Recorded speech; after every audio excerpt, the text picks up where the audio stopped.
Bonjour à tous, voilà, nous sommes ici à la Saint-Feuillin à Fos-la-Ville. Alors cette Saint-Feuillin 2019, vous voyez derrière moi les marcheurs ont commencé leur marche. Voilà, alors sur Facebook, sur Instagram, sur le site internet de Canal C, vous retrouverez toute une série de photos, de vidéos, vidéos bonus. Sur Facebook pendant la journée, vous aurez à la fin de la journée les temps forts de la journée. Vous pouvez la retrouver aussi sur le site internet. Alors je vais vous laisser en compagnie du journaliste Pierre Doumont avec monsieur Pierre Malburny qui vont commenter un peu cette marche, ce début de marche. Voilà, je vais vous... Voilà.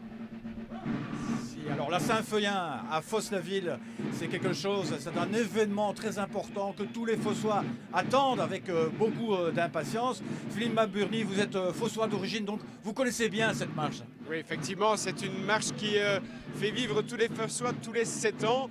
Ça rythme en fait la vie des Fossois, imaginez-vous. Moi j'ai fait ma première, j'avais 14 ans, puis 21 ans, puis 28 ans. Ça veut dire qu'on se voit grandir aussi au fil de cette marche. Ouais, c'est une période phare qui marque la vie de tous les Fossois. Incontestablement. Alors, il y a la vie, on se voit grandir, on est adolescent, puis on devient adulte, puis on devient parent également.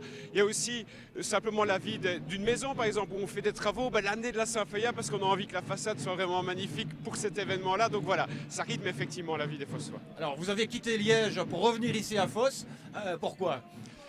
Tout d'abord pour venir vous voir ici, c'est un plaisir d'être sur Canal C. Donc effectivement, je suis rédacteur en chef à RTC, donc j'ai quitté Liège pour venir ce matin. D'abord parce que je l'ai fait 5 fois, donc en tant que Fossois, donc ça reste un moment important.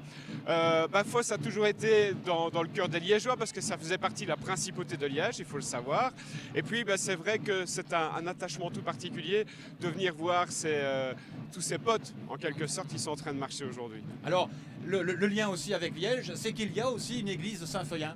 Oui, effectivement, il y a une église Saint-Feuillin ici à Fos-la-Ville, fatalement. La collégiale, oui. Exactement, la collégiale. Il y a une église en Outremeuse, là où on fait le fameux 15 août. Et puis il y a aussi une église de Saint-Feuillin à Aix-la-Chapelle. Donc de nouveau, on a cet axe de la principauté de Liège. Alors on le dit, c'est vraiment important. D'ailleurs, on le voit ici, on est en train de marcher depuis 8 heures. Ils ont quitté la collégiale, ils vont rejoindre le lieu dit le Poche pour un bataillon carré. C'est quoi un bataillon carré ? Un bataillon carré, c'est en fait un moment où on va tirer des salves en l'honneur de Saint-Feuillin de nouveau. Toutes les compagnies, qu'elles soient fossoises ou de l'extérieur, vont se réunir et former un carré, d'où le nom, et vont tirer certaines salves, voilà, avec des commandements différents. Mais c'est toujours une manière de rendre hommage à Saint-Feuillin, tout simplement. Alors cette procession, elle va se profiler pendant toute la journée, depuis 8 heures du matin. Alors il faut savoir aussi qu'il y a des marcheurs qui ont quitté Malonne à 2 heures du matin. Oui, effectivement, quand vous dites depuis 8 heures du matin, non. Pour les compagnies, elles sont parties depuis bien longtemps. Malone, vous l'avez dit. Sars-Saint-Laurent aussi, qui vient à pied depuis la nationale. La plupart des compagnies se réunissent vers 6h, 6h30 du matin ici dans le centre. Vous pouvez venir même vers 5h. Il y a déjà des lueurs. On voit qu'il y a des petits déjeuners qui sont organisés par les officiers. Donc c'est un événement qui démarre très très tôt, qui va se poursuivre très très tard aussi, très clairement. Alors pourquoi le buste et la chasse de Saint-Feuillin est porté par des fermiers ? Alors ce sont effectivement les reliques de Saint-Feuillin qui sont portées par les fermiers. C'est aussi une tradition, c'est une manière de rendre hommage. Ce sont eux qui ont pris en charge ces reliques à un certain moment. Et en fait, les militaires sont là pourquoi ? Pour accompagner ces reliques et la protéger en quelque sorte, ou les protéger en quelque sorte. Alors dans les temps immémoriaux, c'était les protéger contre les brigands. Évidemment, aujourd'hui, c'est une fonction totalement symbolique. Mais donc on a des personnages de la société civile qui rendent hommage aussi aux reliques de Saint-Feuillin, comme ça en portant ces reliques. Et ça a toujours été ainsi. D'ailleurs, les fermiers sont très honorés par... Effectivement, c'est une charge importante, très clairement. On ne se bat pas pour porter les reliques, mais c'est vrai que c'est une manière aussi de rendre hommage qui est un petit peu particulière. Il y a un petit plus en quelque sorte. Alors, vous avez été aussi membre de l'état-major, donc vous connaissez bien la vie de l'état-major. Ça représente 90 personnes à peu près. Qu'est-ce qu'on prépare en fait quand on est au sein de l'état-major? Quelle est la responsabilité? L'état-major, c'est tout simplement l'organisateur de cette marche septennale. Cela signifie que pendant 7 ans, il y a un groupe qui va vraiment se former et travailler à l'organisation de la Saint-Feuillin. Dès la fin de cette édition-ci, un travail va déjà être effectué pour la suivante, tout simplement parce qu'il y aura des choses à améliorer inévitablement. Par exemple, on est en train d'entendre On espère qu'on ne crie pas trop fort, mais c'est vrai qu'il y a beaucoup de bruit. L'organisation de tous ces marcheurs, ce défilé, organiser les différentes compagnies, respecter un timing, tout ça demande vraiment beaucoup de préparation. Il y a ça, il y a l'aspect sécuritaire, inévitablement. Donc voilà, c'est tout un groupe qui travaille de 7 ans en 7 ans à la bonne organisation. Alors il y a du mouvement aussi, hein. Il y a du mouvement au sein de l'état-major, il y en a qui partent, il y en a qui reviennent. Donc la transmission du savoir est importante. Oui, effectivement, par rapport à d'autres marches qui sont annuelles, finalement, la transmission du savoir se fait naturellement au fil des mois. Ici, l'équipe elle est souvent renouvelée d'année en année. 7 ans, imaginez, certains décident de changer, certains parfois ne sont plus là aussi, il faut bien le dire. Donc effectivement, on a besoin de faire le travail continuellement avec un objectif à long terme, 7 ans. Imaginez-vous 7 ans pour organiser les choses. Mais je pense que ceux qui sont dans l'état-major sont tellement passionnés que voilà, ils prennent le temps tous les mois de se réunir pour déjà préparer les choses.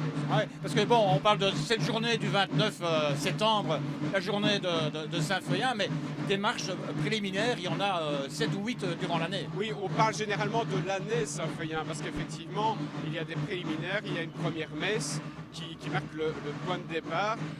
Les compagnies se réunissent et marchent déjà dans le centre de Fos. Souvent, les compagnies du centre, non pas déjà en costume, mais généralement en blanc et en t-shirt. Généralement, il fait un petit peu meilleur que maintenant. Et donc, on a les premières marches, effectivement, les premières répétitions générales, en quelque sorte, qui sont organisées au fil du temps. C'est une manière aussi de rentrer dans cette année. Et pourquoi on voue un tel culte à Saint-Feuillin? Alors, évidemment, c'est le moine qui est venu évangéliser les contrées ici du côté de fatalement de Fos. Peut-être 650. Hein. Voilà, 650 effectivement. C'est un moine irlandais. Il est venu avec ses frères ici en Wallonie. Il a reçu des terres de Sainte Gertrude, qui était l'abbesse de Nivelles, et il a évangélisé cette partie-ci parce qu'il n'était pas encore à la Wallonie, mais de la région. Il s'est légèrement déplacé, mais finalement, il a vécu très peu de temps, puisque 5 ans après son arrivée, il a été assassiné par des brigands dans une forêt du côté du Reux. D'où la Saint-Feuillin, la bière aussi que l'on connaît bien. Donc voilà, c'est historique évidemment. Alors pourquoi ce culte et pourquoi cette ferveur en quelque sorte? On lui attribue un certain nombre de miracles, notamment, et d'avoir guéri, d'avoir permis de solutionner des problèmes de famine aussi, en très très peu de temps finalement. Donc on voue un culte parce qu'on espère avoir de la pluie pour les cultures. Aujourd'hui il y aura de la pluie malheureusement, donc il faut se munir si vous venez d'un parapluie, surtout l'après-midi. Mais on voue un culte aussi pour lutter contre la sécheresse par exemple. Exactement, voilà, tout simplement. C'est une sorte de saint protecteur, tout simplement, comme il y en a d'autres ailleurs. Ici, on entend une première décharge, parce que déjà ça tire pour l'instant. Effectivement, ça peut être pour la sécheresse, ça peut être pour d'autres raisons. Après, bon, la dimension religieuse est toujours bel et bien présente, parce que on parlait tout à l'heure de l'état-major, il essaye de respecter cette dimension religieuse, non pas pour en faire du prosélytisme, c'est pas ça l'idée, mais voilà, c'est le folklore dans sa tradition historique, même s'il y a des évolutions, et je crois que c'est important, on a vu tout à l'heure une tambour-major passer, et ça c'est important. Oui, donc ça veut dire que la féminisation de la procession, j'allais dire au sein des compagnies en tout cas, c'est quelque chose d'important, et cette dame, elle s'est battue aussi pour reprendre le flambeau de son papa. Oui et non, parce que traditionnellement, les femmes, elles occupent les postes de cantinières, donc elles viennent ravitailler les équipes, d'infirmières également, voilà, mais pas de marcheuses. Il n'y a pas de marcheuse femme dans les compagnies. Il n'y a pas de marcheuse qui tient un fusil, arme. Tout à fait. Voilà. Historiquement, ça a toujours été comme ça. Alors ici, on a eu un cas tout à fait particulier où effectivement, Jean-Luc Collin, le papa d'Alexandra, était tambour-major, et il a décidé de passer le relais, et puis il fallait prendre ce relais justement, et Alexandra a souhaité le faire, et ça a provoqué un mini-séisme, pas tellement au sein de la compagnie, mais plutôt au sein de l'association des marches de l'Entre-Sambre-et-Meuse, qui n'est pas invité d'ailleurs, qui ne vient pas. Voilà, exactement, et qui a marqué son désaccord avec ça. Alors je pense que, ok, on peut effectivement respecter la tradition, le folklore, c'est important. Maintenant, on peut aussi essayer de vivre avec son temps. Et Alexandra est une très très belle tambour-major, elle connaît ça, elle a ça en elle, elle a marché des Saint-Feuillants à côté de son papa. Je pense que voilà, il n'y avait pas meilleur candidat qu'elle pour ce poste. Voilà, il y a quand même des changements, hein. Tout n'est pas figé finalement dans une procession, si ce n'est le tour. Donc on reste toujours sur le même circuit. Oui, effectivement, le même circuit qui démarre dans le centre-ville, effectivement. On va aller pour le premier bataillon carré du côté du Bauge, puis on va remonter du côté du Chêne, sur les hauteurs de la ville. Ensuite, l'après-midi, il y aura un arrêt, puis l'après-midi, on est reparti, mais là, à l'extérieur, vraiment dans les campagnes, le tour, je ne me souviens plus exactement du kilométrage, on vient de voir passer les reliques juste derrière nous. Ben voilà, on voit Saint-Feuillant qui passe juste là. Et ce sont d'ailleurs des femmes qui portent le buste de Saint-Feuillant. Donc vous voyez, effectivement, il y a une évolution dans le temps. Alors, ce parcours, il ne va pas changer, effectivement. Sauf s'il y a de gros changements aussi dans la ville. Imaginons que sur un terrain, on aille construire des maisons, voilà, parce que c'est comme ça, il faudra tout de même adapter quelque peu. Alors, il y a quand même un événement fort important dans l'après-midi pour toutes les personnes qui nous suivent à l'instant. L'après-midi, c'est la descente de la folie. C'est quoi exactement ? Alors, ce n'est pas un bataillon carré au sens strict du terme. Toutes les compagnies vont venir par vagues descendre vers le public qui est massé vers le bas, du côté de la route nationale qui relie Sarre-Saint-Laurent à Fosse-la-Ville, en tirant en même temps. Donc voilà, on a ces vagues qui vont déferler. C'est un moment tout à fait particulier, surtout pour le marcheur, d'abord parce qu'il y a beaucoup de public. C'est très impressionnant, c'est très, très fort à vivre. Et puis, tout en marchant, vous devez aussi recharger votre fusil parce qu'on essaie de tirer plusieurs fois sur la descente. C'est le moment où on voit ceux qui ont trop bu dans la journée, ils ne peuvent pas le faire. Mais c'est vrai que c'est un moment très important. Et puis, ça prépare aussi, ça conditionne la rentrée sur Fosse. Oui, avec le feu de file devant la porte principale de la collégiale. Et ça représente quoi, ce feu de file ? Alors, de nouveau, c'est un passage important. On revient devant la collégiale. S'il y avait une symbolique envers Saint-Feuillant, il n'y en a pas de plus forte, c'est de revenir vers cette porte.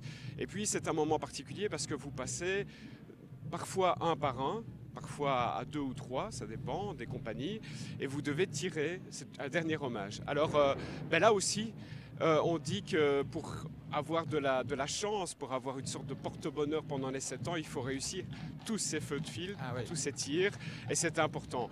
Quand vous êtes tireur, quand vous êtes marcheur, que vous venez tirer, et que vous déclenchez et que ça ne part pas, que le tir ne part pas, la catastrophe. C'est très très dur, effectivement. Ouais. Donc on soigne tout particulièrement sa poudre, qu'elle soit bien sèche, on met sa capsule, on se prépare vraiment très attentivement pour ne pas rater ce moment. Il y a beaucoup de public aussi, évidemment.